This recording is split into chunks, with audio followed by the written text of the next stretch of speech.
Muy buenas tardes, bienvenidos a todos a esta 17ª píldora formativa sobre la miocardiopatía hipertrófica. Soy Ana Martín Sanz, enfermera y vicesecretaria de la Asociación Española de Enfermería en Cardiología, y hoy en la sesión vamos a abordar un tema interesante, la electrocardiografía de mano de una experta en este área. Antes de comenzar la sesión, quiero recordar una serie de normas para conseguir la mejor dinámica y evitar interrupciones durante la exposición. Por favor, mantengan todos ustedes sus micrófonos desactivados y las cámaras de vídeo cerradas. La sesión será grabada. De esta manera, siempre se puede revisar y reproducir en cualquier otro momento y compartir con aquellas personas que no hayan podido asistir en directo. Tras la presentación de la ponencia, se establecerá un turno de preguntas para resolver todas aquellas dudas que puedan surgir en el foro. Por lo tanto, os animo a transmitir a través del chat todas aquellas preguntas que tengáis, que recogeremos y responderemos al final de la exposición. Sin más, quiero dejaros de la mano de Susana Portela, presidenta de la Asociación Española de Miocardiopatía Hipertrófica, que se encargará de conducir esta sesión. Muy buenas tardes, Susana. Buenas tardes, Ana. Encantados de estar aquí en otra nueva píldora. Hoy tenemos el placer de tener con nosotros a Zoraida Weizmann Moreno, que trabaja en la unidad de electrofisiología y arritmias en la unidad de cardiología del deporte en el servicio de cardiología del Hospital Sant Creu y Sant Pau de Barcelona. Hoy nos va a desgranar un poco el electro y la miocardiopatía hipertrófica sin tecnicismos, es decir, a ver qué dicen esas rayitas, ¿no?, de nuestros electros. Entonces, cuando quieras, Zoraida, adelante. Bueno, buenas tardes, Ana y Susana. Muchas gracias por haberme contactado y pues darme la oportunidad de intentar explicar, acercar, pues qué representa un electrocardiograma, pues para un cardiólogo y sobre todo para un cardiólogo especialista en arritmias como soy yo, ¿vale? Siempre es un reto intentar pues explicar de manera pues sencilla a un público general y también enfermería, pero bueno, pues espero que podréis disfrutar de la charla y luego pues tener una discusión bonita. Sin más dilación, pues comparto mi presentación. Lo he titulado como electro y la miocardiopatía hipertrófica, pues sin tecnicismos que nos dicen estas rayitas que representan el electrocardiograma. Y hay que pensar que hoy en día el electrocardiograma se ha convertido pues, en una prueba que es barata, que es rápida de hacer. Hacemos la tira, la cogemos, la interpretamos. Es muy accesible. En todos los hospitales, centros de atención primaria, nos encontramos con una máquina de electrocardiografía. Y con un entrenamiento adecuado del médico, pues llega a ser fácil e inmediata de interpretar, ¿vale? Si nos centramos un poco en la miocardiopatía hipertrófica, hay que tener en cuenta que nos va a mostrar alteraciones hasta en un 95% de los casos.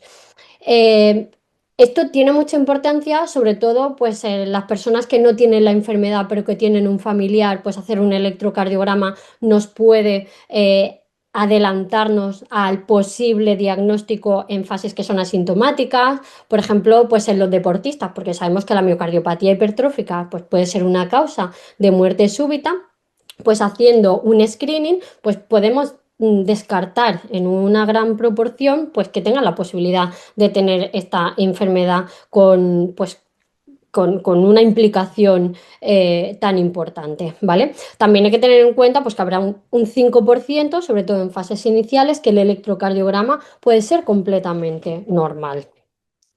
Se dice que el corazón es una bomba electromecánica. ¿Qué quiere decir esto? Pues que tenemos un cableado eléctrico como una ciudad o como una casa en la que tenemos pues una central eléctrica, unos cables y unos comunicadores como los plomos que tenemos en casa y unos cables que nos llevan la electricidad a casa, y esto va a activar las diferentes cámaras del corazón, las aurículas y los ventrículos, y le van a decir en qué momento se tienen que activar para que mecánicamente vayan a produzcan ese efecto de bombeo de la sangre que se distribuya por todo el cuerpo. Y eso es lo que nosotros vamos a ver en el electrocardiograma. Con lo cual, por una parte vamos a ver cómo se activa eléctricamente el corazón, que es lo que nosotros llamamos como la despolarización, y cómo después de activarse eléctricamente el corazón, pues se relaja. Para esto, el corazón pues utiliza un sistema de lo que llamamos pues unos canales en los que entra sodio, entra calcio, entra potasio, y en el intercambio este de iones es cómo se va a producir y cómo el estímulo cardíaco y cómo se va a conducir a lo largo de todo el corazón. Pero también el electrocardiograma nos va a decir cómo está nuestro sistema nervioso autónomo, es decir, cómo estamos de alerta o cómo estamos de relajados, ¿vale?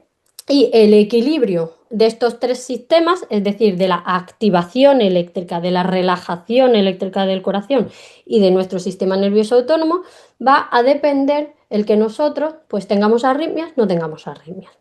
Por otro lado, el electrocardiograma es muy sensible a cambios de la estructura del corazón. Es decir, pues el corazón es más gordo, las paredes son más gordas, como pasa en la miocardiopatía hipertrófica, se va a alterar.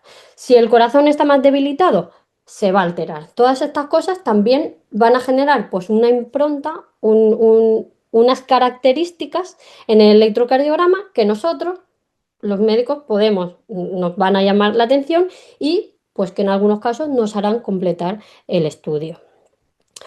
Cuando nosotros nos hacemos un electrocardiograma, nos ponen como diferentes pues enganchinas, diferentes electrodos y hasta 12 cables. Estos son lo que nosotros llamamos las derivaciones, ¿vale?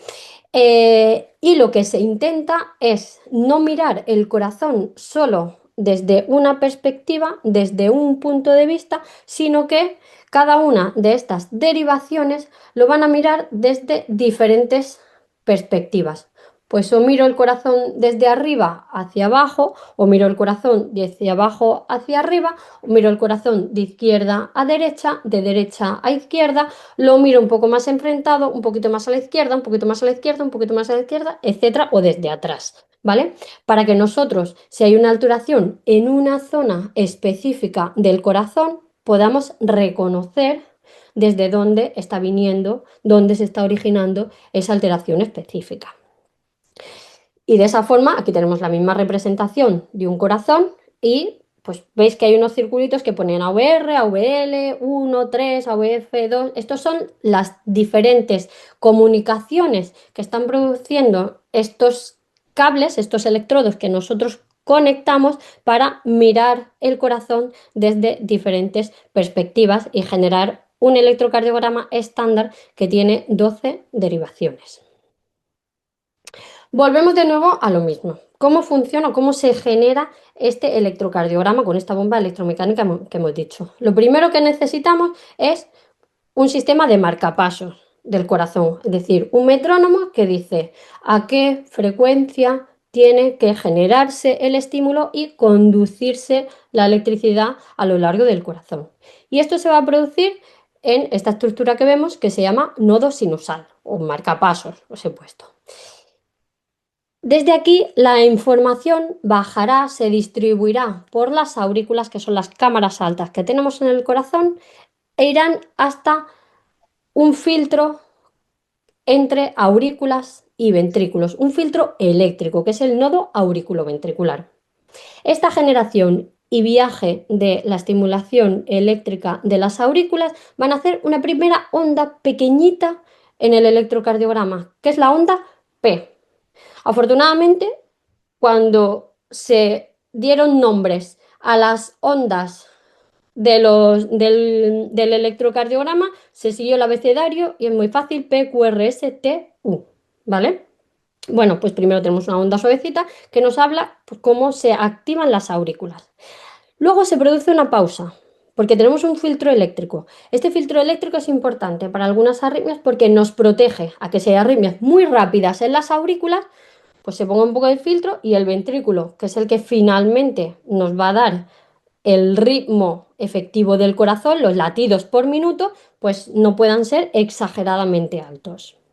Después de esto, la información va a pasar del nodo auriculoventricular, va por unas ramas que son unos cables que van a activar el ventrículo izquierdo y el ventrículo derecho. Y eso conforma la siguiente gran señal del electrocardiograma, que son estas señales muy altas y muy estilizadas que solemos ver, que es el QRS. Y finalmente el corazón se relaja, su activación, que es la onda T. Hay que tener en cuenta que el electrocardiograma nos va a cambiar a lo largo de la vida, ¿vale? Y hay algunos electrocardiogramas que nos pueden llamar mucho la atención, porque hemos visto en esta diapositiva previa que esa onda T, esa relajación del corazón, pues suele ser con respecto a la línea de base. Vemos que la montaña va hacia arriba. Esto por convención decimos que es una onda positiva, ¿vale? Y todo lo que con respecto a la línea de base vaya hacia abajo, es decir, dibuje como una especie de valle, pues diremos por convención que esa onda es negativa, ¿vale? Pues habitualmente las ondas suelen tener más tendencia a ser positivas. Eso nos indica que hay una actividad eléctrica que es normal, ¿vale?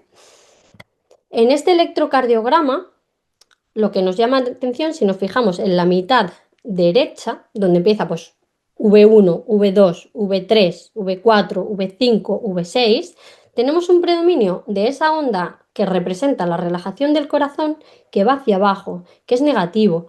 Y eso, aunque nos llama mucho la atención y me preocuparía, pues en una persona de cierta edad y un poco obesa, pues le preguntaría si tiene dolor de pecho, si tiene alguna cosa. Me preocuparía también en un deportista, porque pienso que a lo mejor la estructura del corazón está alterada, pero esto es completamente normal en un lactante, en un niño menor de 1 año. Con lo cual, hay que tener en cuenta que uno puede va a nacer con un electrocardiograma que nos va a ir cambiando a lo largo de la vida. Y no solo eso, sino que yo puedo tener un electrocardiograma completamente normal y a los 10 minutos tener un problema de corazón. Esto es un electrocardiograma de un chico policía de 30 años que era deportista, hacía CrossFit y tiene una parada cardiorrespiratoria durante el entrenamiento. Su electrocardiograma es normal. Su estudio con ecografía, con resonancia, con TAC, todo, la genética, todo era normal. Y lo que quiero expresar con esto es que, sobre todo para la población general, no nos tiene que extrañar pues la historia de tener algún conocido que va al médico general, que puede ir también al cardiólogo, que se le haga un estudio completo con un electrocardiograma, que digan que estaba todo normal y que al día siguiente pues pueda tener un infarto y pueda tener un problema de corazón o incluso pues una parada cardiorrespiratoria, porque en cardiología y el electrocardiograma son dinámicos, pueden variar.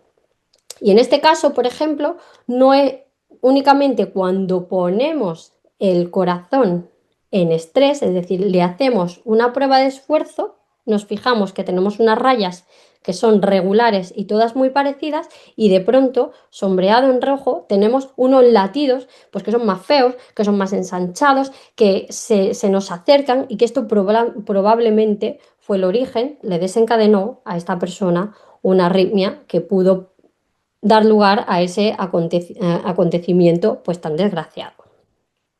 Entonces, en la miocardiopatía hipertrófica, ¿qué es lo que me está enseñando? Aquí hay una representación de un corazón normal y de una miocardiopatía hipertrófica. Vemos que en la segunda imagen, en la de la derecha, las paredes están engrosadas. Están engrosadas porque el músculo del corazón está más desarrollado, pero no es un músculo sano, sino que es un músculo que además tiene entre medio, tiene unas fibras, pues tiene una zona como de fibrosis, de colágenos, de un material que no va a hacer que el bombeo del corazón sea tan efectivo.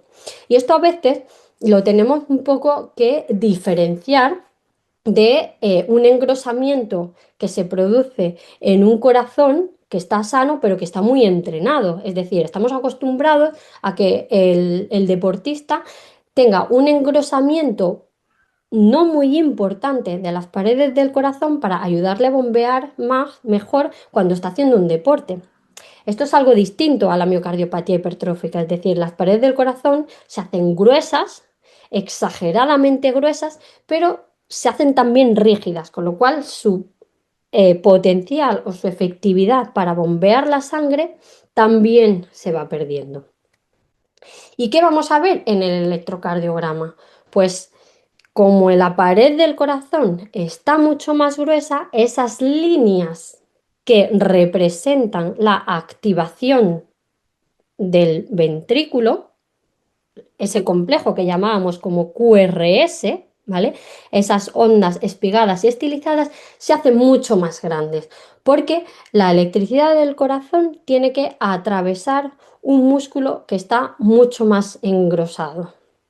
Por otro lado, como al corazón le cuesta, la electricidad le cuesta llegar a las paredes, también la relajación de este corazón que está rígido también le cuesta más. Con lo cual, esas ondas de relajación, que era la onda T, también se hace negativa. Y muchas veces tienen esta forma que nosotros vemos, pues como una gota que se hace como un valle como muy profundizado, como unas T's negativas, pues como muy picudas, muy exageradas. Y por otro lado, como a estas paredes del corazón tan engrosadas están alteradas, no es un músculo que esté sano y además la sangre que lleva, la sangre que alimenta este músculo ve entorpecida su llegada porque están los vasos aprisionados, este músculo empieza a tener como una especie de infarto autocreado por ese aprisionamiento de las paredes del músculo. Y nos podemos ver que el electrocardiograma se informa como que ha podido tener un infarto y esto es falso. En este electrocardiograma vemos en estas flechas azules como esa onda de activación, de despolarización que decíamos del ventrículo del corazón, que tendría que ser positiva, vemos que se hace un silencio, se hace negativo. Y esto es una imagen que nosotros diríamos, pues, como si hubiera tenido un infarto, y puede ser una falsa imagen de infarto, pues por ese miocardio, por ese corazón que pues no está sano. Además, esta electricidad, pues como los cables del corazón están como aprisionados, pues a veces se empiezan a torcer esos cables y al torcerse esos cables pues se llegan a romper y se estiran esos cables y no puede llegar bien la electricidad. Con lo cual, ese circuito de activación que decíamos que venía pues del nodo sinusal aquí arriba, lo veis en la imagen, ¿vale? Que activa primero las aurículas, que luego baja hacia el nodo auriculoventricular y que luego baja por los cables. Esos cables normalmente, el cable que va al ventrículo izquierdo y el ventrículo derecho van acompasados. Pero si el cable se estira y se rompe, se produce primero una activación de un ventrículo. En este lado veríais en la flecha amarilla que primero va a activar el ventrículo derecho y luego, como puede, aprovecha los cables que quedan por aquí, atraviesa el tabique entre el ventrículo derecho y el ventrículo izquierdo y se va activando tardíamente el ventrículo izquierdo. ¿Y eso qué nos va a dar? Lo que nosotros llamamos bloqueos de rama. Y lo vemos pues como esa activación del QRS que veíamos, esa señal tan estilizada, pues la vemos que está espatarrada, que está como ensanchada. Vemos además, por ejemplo, en la primera derivación que vemos arriba a la izquierda, pues que está incluso mellada. Esa electricidad le está costando llegar. Además hay que pensar que las cavidades, pues en la miocardiopatía hipertrófica, el ventrículo pues está ensanchado, está rígido, hemos dicho. Y lo que tiene detrás es una cámara que tiene unas paredes más finas, que es la aurícula. Y la aurícula tiene que hacer una compresión de la sangre hacia un ventrículo que está rígido. Pues como cada vez le va costando cada vez más, esa aurícula se va haciendo más grande, se va dilatando. Y esa dilatación y esas fibras que están estiradas, pues es como muy favorable a que se vayan generando como cicatrices en esa aurícula. Y esas cicatrices hacen que sean también muy propensas, pues, taquicardias que vienen de la aurícula. Y es lo que estamos viendo aquí. Es un electrocardiograma que no es convencional, en este caso pues es una prueba de esfuerzo y vemos de pronto esas rayitas que van regulares, de pronto se juntan todas. En apariencia, ese QRS son todos iguales, son rayas que son estilizadas y que son estrechas, pero son mucho más rápidas, ¿vale? Y esto es lo que llamamos una taquicardia auricular. Este tipo de taquicardias las consideramos desde el punto de vista cardiológico como, entre comillas, benignas, es decir, no ponen en peligro la vida de la persona, pero son muy mal toleradas para una persona que tiene una miocardiopatía hipertrófica porque a un corazón que está rígido, que le cuesta funcionar, pues si encima lo ponemos muy rápido, eso genera mucha sensación de ahogo, de dolor torácico, etcétera. Y cuando esa arritmia de la aurícula avanza aún más, pues tenemos un caos eléctrico, que es lo que llamamos la fibrilación auricular. Es decir, las aurículas van a una frecuencia cardíaca muy, muy, muy, muy alta, a 600 latidos por minuto.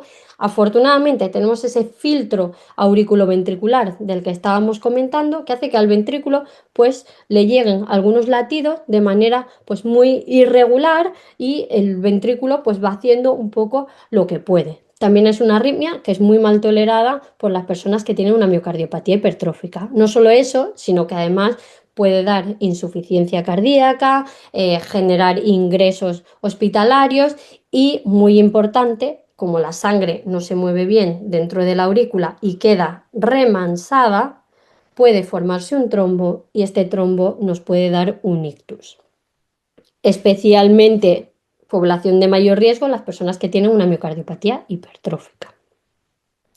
Y por otro lado, al igual que la aurícula se va dilatando, va generando cicatrices, ese corazón, ese ventrículo tan grueso, también puede generar unas cicatrices. Y esas cicatrices de células medio muertas, medio vivas, pues son muy propensas a dar otro tipo de arritmias que ya las catalogamos como un poco más malignas, como pueden ser los extrasístoles y las taquicardias ventriculares. Llamamos extrasístole a un latido que dentro del ritmo normal se cuela desde el ventrículo y da una activación poco efectiva de ese ventrículo, ¿vale? De ese corazón. Y los vemos como un latido que viene adelantado con ese QRS que estábamos hablando, esa activación del ventrículo, pero con una forma pues mucho más ensanchada, ya lo vemos. En la miocardiopatía hipertrófica, pues por un lado tenemos la información muy útil que nos da el electrocardiograma que hacemos pues en una persona en reposo, pero muy muy importante es la información que nos dan las pruebas dinámicas o las pruebas de un registro más largo. Por un lado, la prueba de esfuerzo, en la que nosotros estresamos al corazón con una monitorización electrocardiográfica y vemos pues si ante el estrés pues ese corazón engrosado y con cicatrices es propenso a tener arritmias.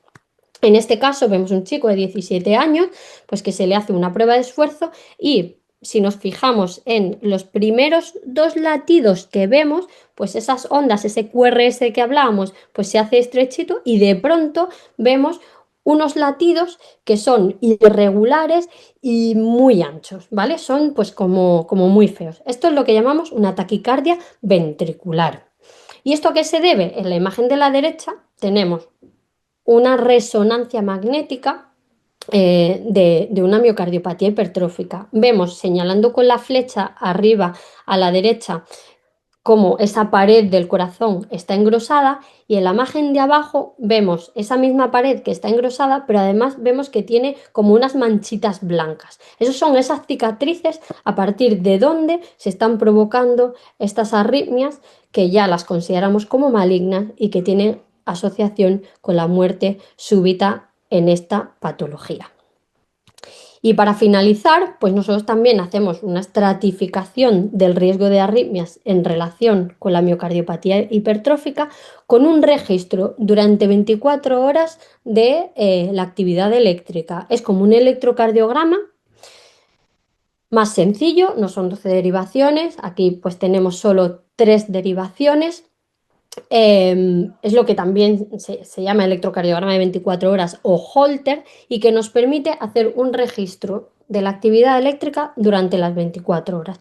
En este caso, pues también vemos pues, que esta persona en su día a día, en el electrocardiograma de reposo, pues no tenía arritmias y durante la monitorización vemos pues, que tiene algunas arritmias. Esto también es indicativo en la miocardiopatía hipertrófica de que hay un riesgo de hacer una muerte súbita.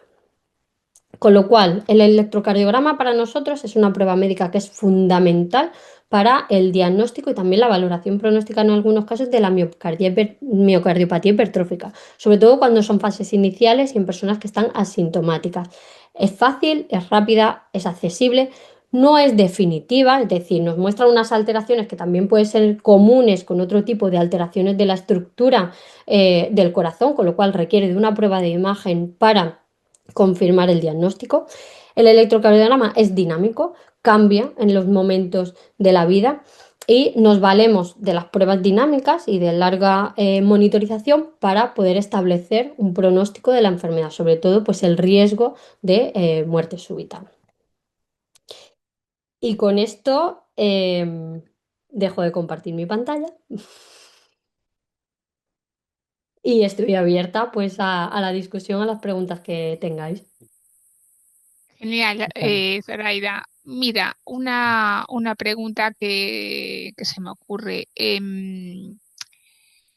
A ver, ¿cómo digo? Por ejemplo, si tienes el desfibrilador, un paciente que tenga miocardiopatía hipertrófica y tenga un ¿Mm? desfibrilador, el desfibrilador ya recoge, ¿no? Esos electros, ¿no? También. Es decir, Hay que tener en cuenta que un desfibrilador autoimplantable, un desfibrilador implantable de sí, una persona con una miocardiopatía hipertrófica y un sí, desfibrilador, ¿sí? sí. Vale. Un desfibrilador es un aparato, ¿vale? Me señaló a mí, en el que tenemos una, una batería y una circuitería eléctrica, ¿vale? Que está conectado a un cable y ese cable va al corazón, ¿vale? Ujú. Con lo cual va registrando la actividad eléctrica constantemente. Pero él no va a dibujar un electrocardiograma, porque un electrocardiograma lo tengo que configurar con unas derivaciones que son estándares. Él va a recoger lo que nosotros llamamos un electrograma intracavitario, ¿vale? Ujú. Él recoge la información en la puntita del cable que está situada en el ápex, es decir, en la punta del corazón. Nos va a dibujar una raya, pero normalmente nos va a dibujar la activación del ventrículo. La aurícula, en algún caso la va a ver, según dónde esté el cable, etcétera, pero normalmente solo nos va a dibujar una rayita del ventrículo, ¿vale? Luego configura como una única derivación de un electrocardiograma de superficie, porque hace como una derivación entre el cable y la batería, ¿vale? Sí que es verdad que lo que hace el desfibrilador es recoge ese patrón y él lo reconoce como patrón de ritmo normal del corazón, ¿vale? En el momento en el que la persona tiene una taquicardia de cualquier tipo, cogerá el patrón registrado con esa taquicardia y lo comparará y dirá, ¿esta taquicardia realmente es ventricular? ¿Esta taquicardia le pone en peligro? ¿O es una taquicardia simplemente pues una taquicardia sinusal, una taquicardia porque esta persona está corriendo porque está perdiendo el autobús? Es que hay algunos pacientes que le han dicho, ¿no? De poner encima del desfibrilador un holter Ujú. subcutáneo pegado porque le han dicho que no recoge determinados tipos de arritmias. Entonces, Esto es claro, otra cosa también, porque em, un desfibrilador. Bueno, vamos a empezar definiendo. Por un lado, pues un desfibrilador, para la gente que no lo sepa, pues es una máquina que se implanta para una persona que ha tenido una arritmia o que tiene riesgo de tener una arritmia y que tratará esa arritmia dando pues una descarga o cualquier otro tipo de terapia. Y un Holter, un Revil, pues un pequeño chip que se pone y que tiene capacidad de monitorizar un electrocardiograma sencillo de una derivación durante hasta 2 años, ¿vale? Cuando nosotros El desfibrilador solo va a grabar las taquicardias que sean significativas, ¿vale? Ujú. Algunos dispositivos no nos van a enseñar el inicio de esa taquicardia, ¿vale? Entonces, taquicardias que sean muy, muy cortitas, el desfibrilador no las va a grabar, ¿vale? Porque el almacenamiento al final gasta mucha batería. Entonces, Mm. si nosotros nos pulimos la batería almacenando cosas de poca entidad, al final le estamos quitando vida a un desfibrilador y para el paciente pues es un engorro pues, tener que tener un recambio. Entonces, otra opción es o hacer holteres de duraciones variadas, hay de 24 hasta de 21 días, o yo esto sí que este planteamiento no lo he visto, de colocar un reveal para poder ver, registrar también pues arritmias menores. Sí que es verdad pues que el holter también lo tienes que programar de alguna forma para que entre comillas pues no tenga mucha morralla y declaras, por ejemplo, taquicardia ventricular, pues a partir, yo puedo decir, quiero que me declares que me registres taquicardia ventricular, pues a partir de, me lo invento, 30 latidos, ¿vale?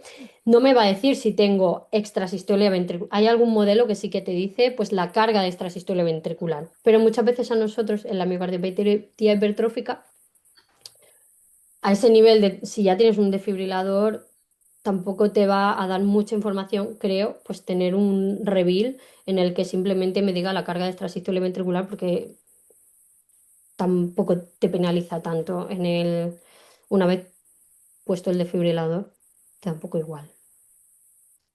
Lo comentaba porque sí que se nos ha dado en algún socio que se lo han pedido, ¿sabes? De ponérselo Sí, encima, pues o por precaución, me imagino que será ¿sabes? Por detectar ese tipo de señales. No sé después qué resultado llegarán a la conclusión, pero bueno, a ver, nos extrañó, ¿no? Porque todos pensábamos que el desfibrilador sí que recogía, monitorizaba continuamente todo y bueno, pues que si pasaba algo, pues lo iba a recoger, ¿no? De hecho, te dicen, pues si pasa algo, yo te llamamos por el control remoto.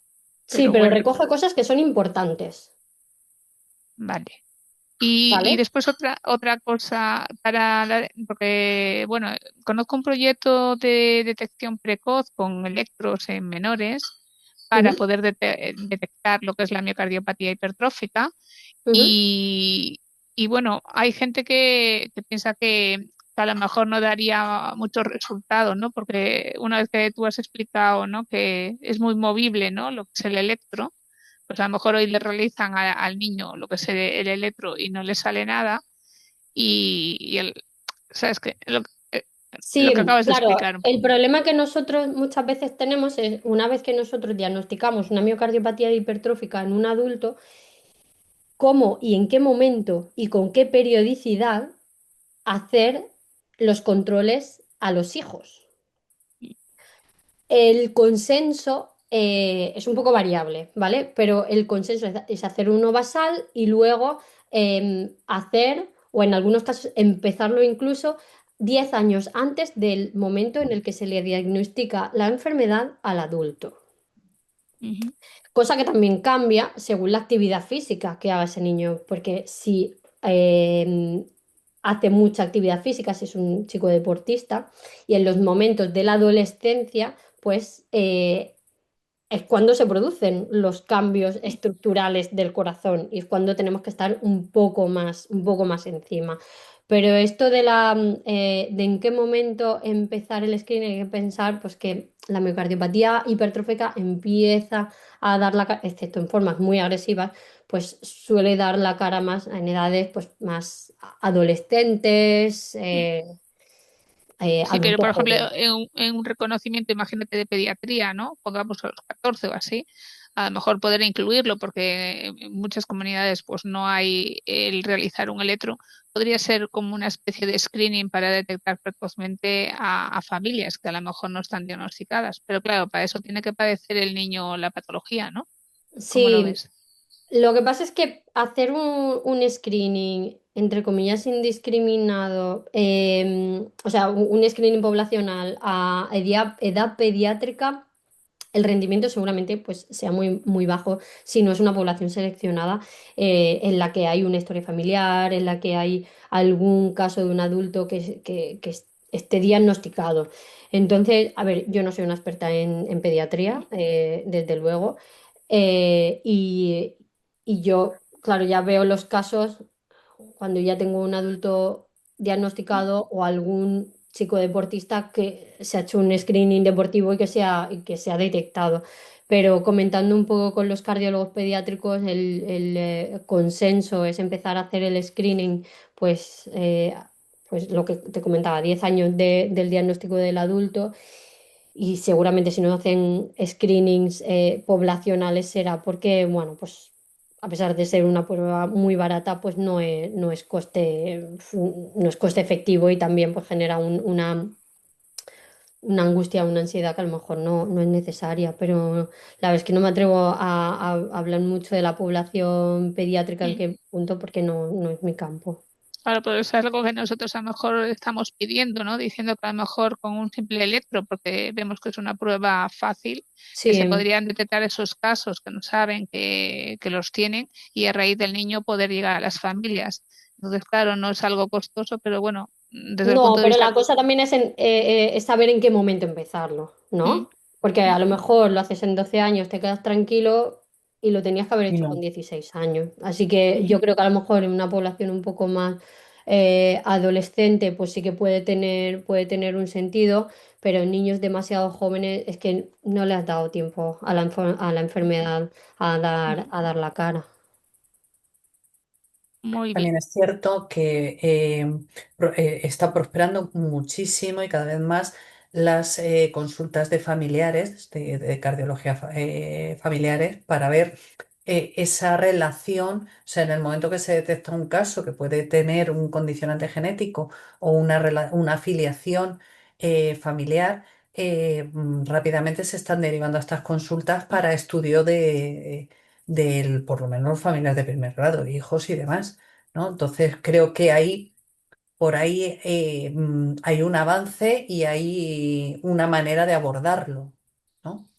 Mm, Sí, sí, desde luego también en este sentido cada vez está más difundido el estudio genético, con lo cual si uno hace un estudio genético y sale positivo, pues se va a buscar esa mutación a los familiares. Si sale negativo, pues ya te quitas de seguimientos periódicos. Si Mm, no, estás esclavizado, si sale negativo el adulto, probando, ¿no? El primer caso, pero tiene la patología, pues siempre estás como esclavizado a tener que ir haciendo, a ir repitiendo las pruebas periódicamente para ver si en algún momento, pues, da la cara la enfermedad. ujú. mm. Bueno, primero te voy a dar la enhorabuena, me ha parecido muy interesante. Y hay una parte que me ha gustado mucho y me ha llamado mucho la atención, que es la parte del engrosamiento del ventrículo, de las paredes del ventrículo, que no engrosan de una manera como un deportista, ¿no? Esa forma trabeculada o con fibras, y que eso hace que la conducción no sea normal, sea una conducción anómala y de esos electros con unos QRS anchos o más, o con los bloqueos de rama y demás, ¿vale? Tan característicos de la hipertrófica, ¿no? Esa parte me ha gustado y sobre todo eh, por la otra de los adolescentes que una vez que empiezan o que están haciendo un deporte o que vienen haciendo un deporte desde infantil, claro, tienen un corazón que va engrosando, pero va engrosando por deporte y esa diferenciación pues es súper interesante. Sí, bueno, de hecho, para nosotros muchas veces es un reto diagnóstico entre diferenciar un engrosamiento del corazón adaptativo al ejercicio físico o pues una miocardiopatía hipertrófica, sobre todo en fases iniciales en las que hay pues mediciones, cifras que están limítrofes y que no sabes bien para dónde van a tirar, ¿vale? Afortunadamente, pues la resonancia hoy en día pues nos habla sobre la ultraestructura del corazón y si esa pared es músculo o si además de músculo pues hay edema, hay fibrosis o hay otro tipo de composición pues que no es normal. Sí, sí. Y eh, mm, debido al engrosamiento, ¿no? Cuando hacen un ejercicio, hablo del engrosamiento en el caso de la miocardiopatía hipertrófica. Al hacer ejercicio, ese corazón no tiene la capacidad, por ese engrosamiento, digamos, llamémoslo maligno, ¿no? No tiene la capacidad de bombeo igual, ¿no? Y por lo tanto entra en ese electroanómalo que ponías de taquicardias ventriculares y demás, ¿no? A ver, uno de los problemas que tenemos, si tú sometes a un corazón hipertrófico a hacer ejercicio, eh, muchas veces el bombeo no es normal, sino que es por encima de lo normal, ¿vale? O sea, si nos encontramos una ecografía con una fracción de eyección que esté por encima de lo normal, eso a lo mejor es una hipertrófica. El problema que tenemos es la relajación. Como es un corazón que está rígido, le cuesta relajarse, ¿vale? Y claro, como tenemos esas cicatrices que se van formando, pues el ejercicio pues es un desencadenante muy potente de en ese momento hacer eventos arrítmicos, de hacer arritmias. Sí, sí.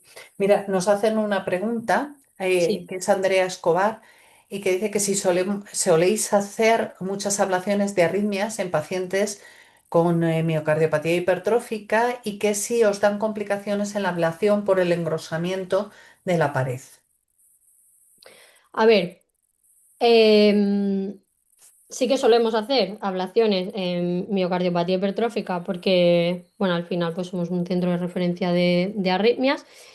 Hay que distinguir pues, qué tipo de ablación, ¿vale?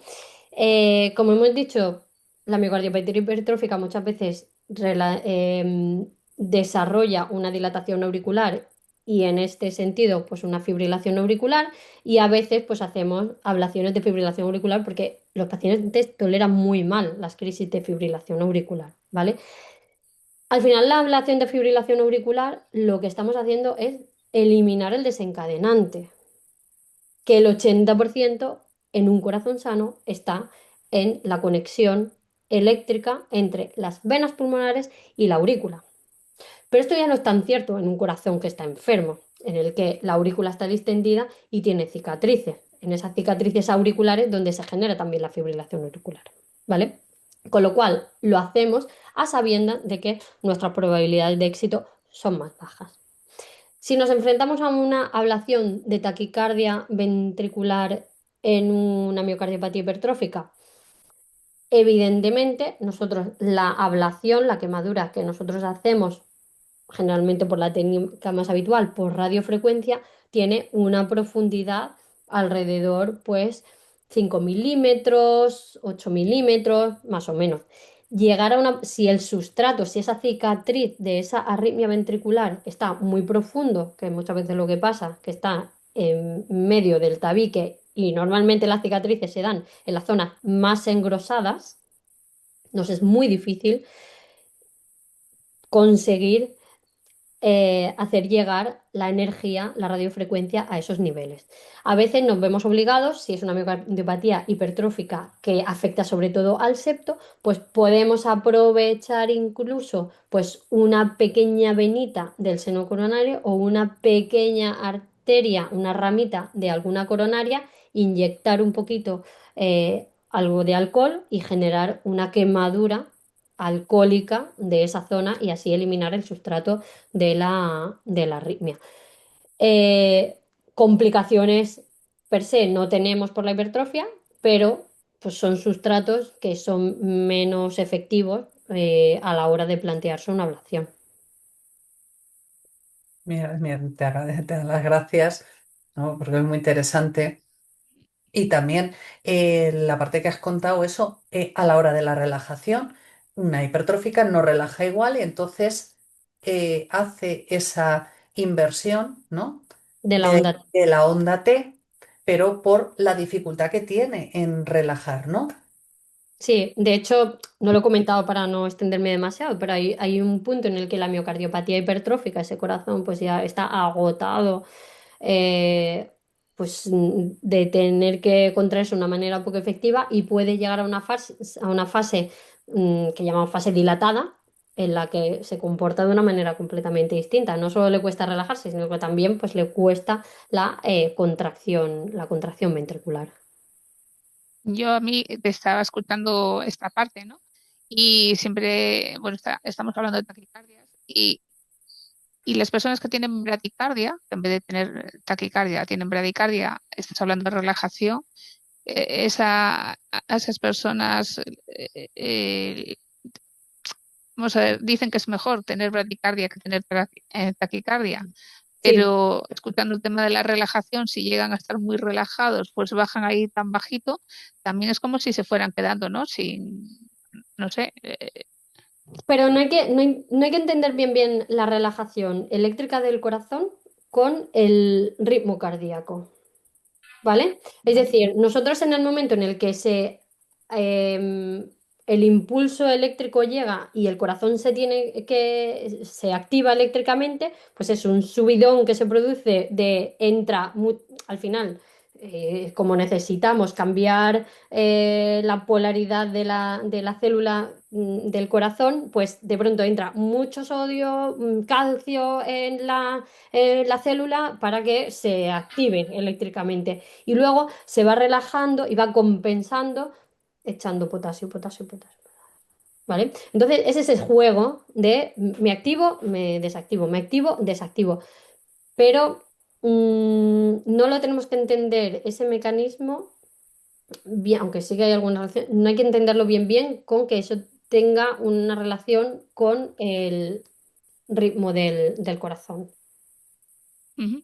No obstante, pregunto, quiero Sí. entender que si un corazón hipertrófico, eh, si late más despacio, garantiza un bombeo bueno, digo yo que Le garantiza, va ¿no? bien, vamos, porque Sí, le da más tiempo a relajar, le da más te da tiempo, tiempo, no solo efectivamente, eléctricamente, sino mecánicamente a relajarse. y a trabajar más suave, digamos, a gastarse menos, ¿no? Exacto, exacto. Porque el corazón, si está rígido y además tiene que ir rápido y el corazón necesita tiempo para bombear y para relajarse y poder coger sangre. Si no me da tiempo y yo soy como muy rígido, muy poco efectivo, pues al final la sangre tampoco bombea efectivamente. Claro, y ahí empezaría lo que es la insuficiencia cardíaca. La insuficiencia cardíaca. Vale. Sí, sí, no, que hay veces que yo por los pacientes que ven como una preocupación el estar bradicárdicos, que pues, efectivamente muchas veces también es la propia medicación a las que los sometemos, ¿verdad? En las que les ponemos beta bloqueantes para hacer como freno motor, para evitar ese desgaste, y Mm. es, digamos que un mecanismo de seguridad, ¿no? Sí, exactamente. Exactamente.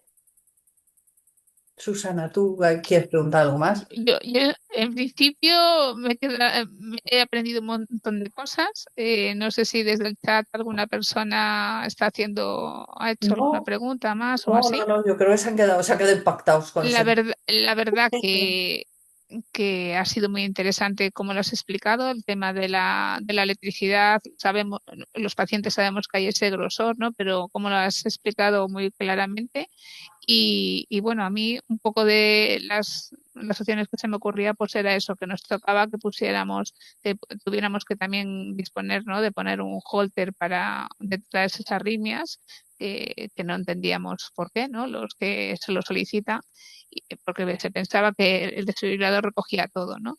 Y otra, pues el tema de que estamos como pidiendo que se hagan detecciones precoces en determinada edad, Ujú. pues pensando que eso puede ayudar a detectar más casos y al final, pues como dices, pues a lo mejor no es lo correcto, ¿no? Porque al final habrá que buscar un consenso, ¿no? De a ver de dónde, en qué franja, ¿no? Puede ser posible, porque la idea que planteábamos era que fuera a detectar más casos familiares.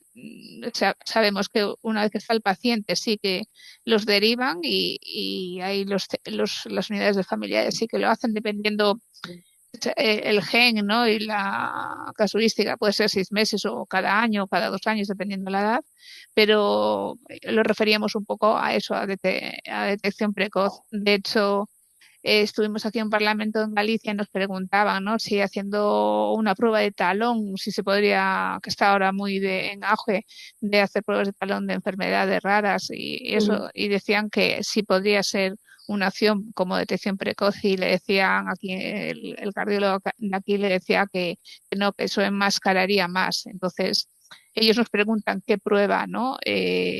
Sería fácil de hacer, entonces nosotros le proponíamos lo que es el electrocardiograma. No, Pero bueno, sí, yo estoy de acuerdo que es una herramienta que es muy útil. mm, El problema que yo veo es, bueno, determinar en qué momento, y quizá a mí se me ocurre en esto, pues que una edad adolescente, porque serán muy raros casos, muy agresivos. Tenemos niños con miocardiopatías mm, hipertróficas, pero tienen un bagaje familiar en las que es que ya mm, pues eso te obliga a hacer una detección precoz. Pero en población completamente sana, ningún tipo de antecedente familiar antes de la adolescencia, mm, bueno, me costaría, teniendo en cuenta que yo no soy ni especialista ni en pediatría ni en miocardiopatías, ujú. ¿vale? Y que seguramente pues mi información pues es un poco sesgada en este sentido, ¿vale? Pero bueno, No, mm, Yo me quedo con una cosa también, que ha sido con lo que has empezado y con lo que yo creo que fue de las primeras cosas que aprendí, ¿vale? Que un electro totalmente normal no descarta una patología, ¿vale? Es decir, por ejemplo, llegue una persona con un dolor torácico, electro normal, pero bueno, digamos que la clínica manda. Eh, y que, bueno, pues tú has empezado con esa parte de que no descartamos que ante un electro normal, 24 horas más tarde, pueda haber un evento, ¿no? Bueno, pues que es una prueba que es fácil, que es sencilla, que la realizamos las enfermeras en un PIS-PAS y que puede solucionar también muchos problemas, ¿no? y ahora se me está viniendo a la cabeza el tema de que habías dicho que el electro es marca el estrés, ¿no? Que uno padece, ¿no? Que dependiendo del estrés, bueno, más o menos. sí, Entonces, sí, sí. me está viniendo a la cabeza que la patología en sí genera un tema de estrés, ¿no? Con relación de la muerte súbita y esto, ¿no? Y muchos pacientes, pues a lo mejor le dan un tratamiento psicológico o algo así. Entonces, Ujú. cuando se encuentran mal y van a urgencias, pues que notan así como taquicardias, lo primero que le dicen si está nervioso porque lo primero que aparece es esa parte psicológica, ¿no? Y al Ujú. final, pues hay algo detrás, ¿no? Pero siempre se ve antes esa parte, ¿no? Que decir, puede afectar el tema de ansiedad, depresión, todo eso en los ritmos, lo que es del electro. Entiendo que sí, ¿no? A ver, evidentemente, pues bueno, todos conocemos la expresión estoy como una moto, ¿no? Pues Mm, cuando estamos nerviosos, pues el corazón, o sea, nuestro sistema nervioso autonómico, lo que se está despertando, pues es el sistema nervioso simpático, esa adrenalina interna que tenemos, esa adrenergia, y puede hacer, pues, que la frecuencia cardíaca, la tensión arterial, pues estén más altos en un momento determinado, ¿vale?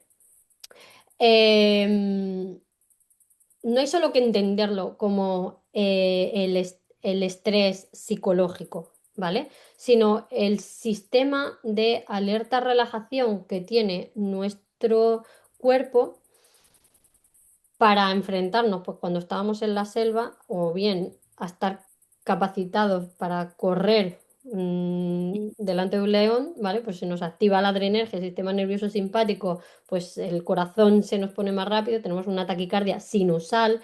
Recordemos que todo lo que acompaña a la palabra sinusal es que viene del marcapasos del corazón. Nuestro corazón se está preparando, está de manera reactiva actuando frente a algo, ¿vale? Es algo normal, es algo reactivo, ¿vale?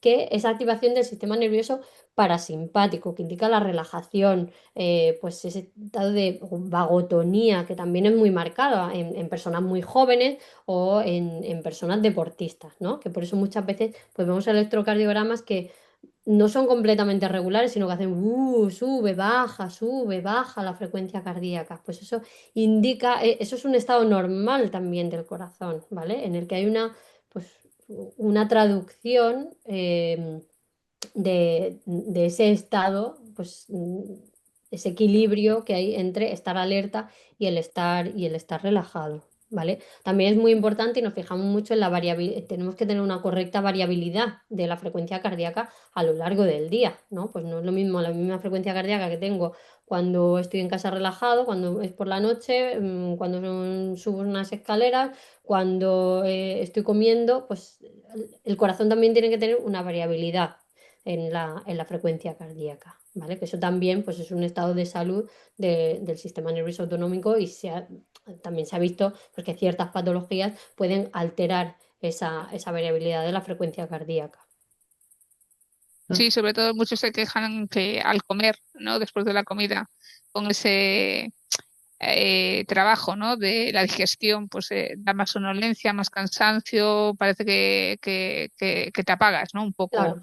Entonces, bueno, decimos, claro, es que toda la fuerza tiene que ir al estómago, ¿no? Para digerir, no para... Pero bueno, un poco... Yo creo Sí, que ha quedado claro. sí, yo creo, Susana, que además tú te referías un poco al tema de que cuando alguien siente esas taquicardias o siente esa Sí, aceleración y va a urgencias, siempre la primera justificación es: ¿estás nervioso? ¿Has tenido algún evento que te haya alterado o demás? Es decir, que a lo mejor primero lo dirigimos a la parte psicológica y no a la parte cardíaca, ¿no? Yo creo que ibas por ahí, ¿no? sí. Bueno, Pero, pero bueno, es que todo, efectivamente, debido a la parte psicológica, puede haber una activación cardíaca y que es una activación cardíaca fisiológica, es decir, que es normal una taquicardia sinusal frente a una situación de estrés, ¿no? de cosa que nos encontramos frecuentemente en las unidades de arritmia y esto también más relacionado con la mujer. Y es Sí. que mm, acuden a un servicio de urgencia y dices que tengo palpitaciones. Cuando llegan a urgencia, pues la taquicardia ha cesado, se hace un electrocardiograma y el electrocardiograma es completamente normal. Y se le dicen, eso es ansiedad, eso son nerviosismo. Entonces, hay que desmitificar esto, porque si uno tiene una taquicardia de una manera espontánea, estando relajado, eso no es una ansiedad. Es decir, una ansiedad es, yo, mira, estoy teniendo un problema, teniendo una discusión y me ha calorado y me he puesto como una moto. O si hago un electrocardiograma y yo digo, noto las palpitaciones y el electrocardiograma es normal, pues es que ahí no hay nada, ¿vale? Pero muchas veces nos hemos encontrado con retrasos diagnósticos porque muchas veces una mujer acude a urgencias por palpitaciones, no se detecta nada en ese momento porque esa arritmia es dinámica y es caprichosa y se ha quitado cuando se ha querido quitar y se achaca a ansiedad, nerviosismo. No, primero vamos a descartar lo que sea una patología somática y luego ya habrá tiempo, o también según las circunstancias de cada uno, si no te refiere que tiene un estrés de cualquier tipo, no hay por qué achacarlo a una ansiedad. Uno sabe también cuando está ansioso. Sí, es que lo que al final genera es que el paciente no vuelva. Pues siente esa Ujú. sensación y dice, ¿a qué voy a ir? Me van a decir que es por ansiedad, pues no voy. Y a veces luego sí que está pasando algo y no es, porque yo conozco algún caso en que decían que era ansiedad, y al final lo que tenían era coágulos dentro del corazón. Entonces, que también hay que tener también un poco, ¿no? De escucharnos, ¿no? De que vemos algo distinto cuando no estamos normales como estamos siempre, ya siempre estamos cansados o tenemos nuestros síntomas propios, pero cuando pasa algo diferente, es decir, yo no noto palpitaciones. Si un día me parecen palpitaciones, pues como un caballo, como dice alguno, o así, pues diré, cuánto me está pasando algo raro. Entonces Claro, acudiré a urgencias porque no es habitual en mí. Entonces, claro, en ese caso me tendré que escuchar. Si voy a urgencias y me dicen, estás ansiosa, pues claro, lo que dices tú, que te sientes mal y al final yo entiendo a las personas que después no quieren asistir por eso, porque se está poniendo más en alza ansiedad, como sabes que tienes la enfermedad y estás así, pues en ese caso te valora más por tema psicológico, ¿no? No tema físico.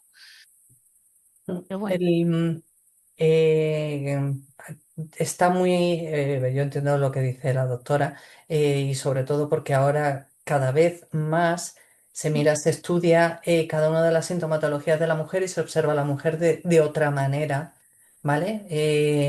Entre otras cosas, bueno, pues la manifestación de las taquicardias supraventriculares en las mujeres.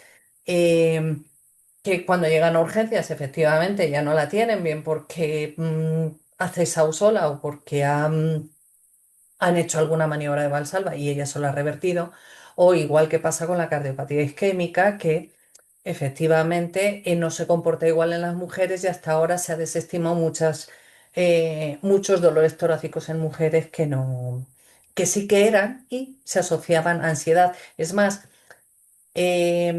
yo en parte creo que la propia culpa es nuestra, porque nosotras mismas somos las que decimos es que estoy muy estresada, esto que noto, y yo creo que nos ha pasado a todos, esto es por estrés, ¿no? Ya mismamente a la mujer se justifica y no, hay